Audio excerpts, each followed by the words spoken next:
champion that. So shout out to all my people over there at the city. That's family. All right. Hey, well, look, let me ask you this about the bubble, man. You guys were looked at that particular year as the team that was going to take it before the pandemic What team happened. was you on then? That was the Clippers. The Clippers. The Clippers and the Clippers. Everybody was looking at the Clippers as that was who everybody had there. Like if you had the bet or you had your thoughts on who was going to win it, they had an awesome team that year. Like and so. Don't hurt. Yeah, like what about the bubble, or did the bubble weird, did the bro. bubble affect you guys when it got into Yes, a playoff man. situation? Yeah, 1,000%. You got to think. Before we get in the bubble, we were rolling, dog. Yes. Like, we were rolling. I'm talking about. And momentum is important, especially with the team that we had. Like, we had PG, Kawhi, and people forget PG and Kawhi, they signed because of what we did the year before without a PG and Kawhi.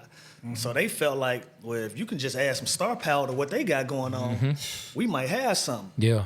And so adding that, it took us a while to find a rhythm. Like, it took us a minute to find a flow. But once we found it, dog, we was like, even games we lost, we like, we cool. We going to fix that, fix Yeah. that, keep rolling. Yeah. It got to be a difference, like playing in front of nothing, because crowd out, like the home court all advantage that shit- always. Yeah. All of that shit played a factor. And so we go from that to taking basically a 2-month break.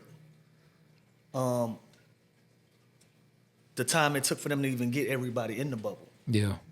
And our personalities just wasn't for no lockdown shit. Like, we was the type of team, like, we won, and then, you know, we gonna have our dinner, we gonna have our wine, and then we gonna get back to work. Like, we was a social team, and we clicked like that. Yeah. You know what I'm saying? And so putting us in that bubble, we was one of the teams that was just fighting it.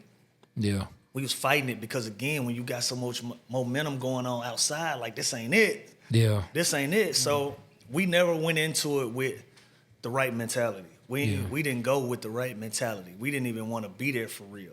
You know, we were competitive, and so once it got down to the nitty gritty of it all, bro, and we were up 3-1, it was like shit was happening in slow motion, bro. Yeah. It was happening in slow motion because it was 3-1, then it was 3-2.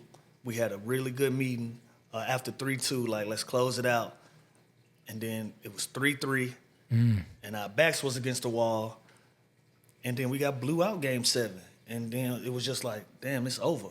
You know what I'm saying? Like, Yeah. it really was a snowball effect. And I'm breezing through the story because at that time a lot had happened with us in that bubble. Like I said, my OG had passed away.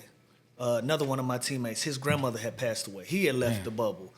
Then Doc Rivers was our coach at the time, and he was one of the people in the forefront of all the social injustice stuff, like being very active, being hands-on with all of that type of stuff. And our team was as well. And you got to think, while the bubble is going on, everybody outside protesting. 100%. So, but who they calling? They calling the NBA because we in season. So we at the forefront of all of these things. Like, we have a voice, and we are being active in all of those conversations. And I think it was just a lot going on, and we just didn't adjust to it well. And, you know, we ended up tricking it off. Simple and plain. We tricked it off. Yeah. Yeah, man. I remember y'all had a squad. I remember. Got about 3-1. Yeah, I remember. We was up 3-1 to go to the Western Conference Finals. But you know what came out of that? The birth of Jokic. Yeah, because it was against the Nuggets. It was the birth of Jokic. Yep. Like, he was good. And Jamal and Jamal Murray, he kind of, that was one of the first times to me that I was like, oh, I knew he was good. From there, them boys was on a rocket. Yeah. Yeah. From there, they was on a rocket. So. Yeah. We got about like 15 more minutes. I want to spend the 15 more minutes, Trey, let you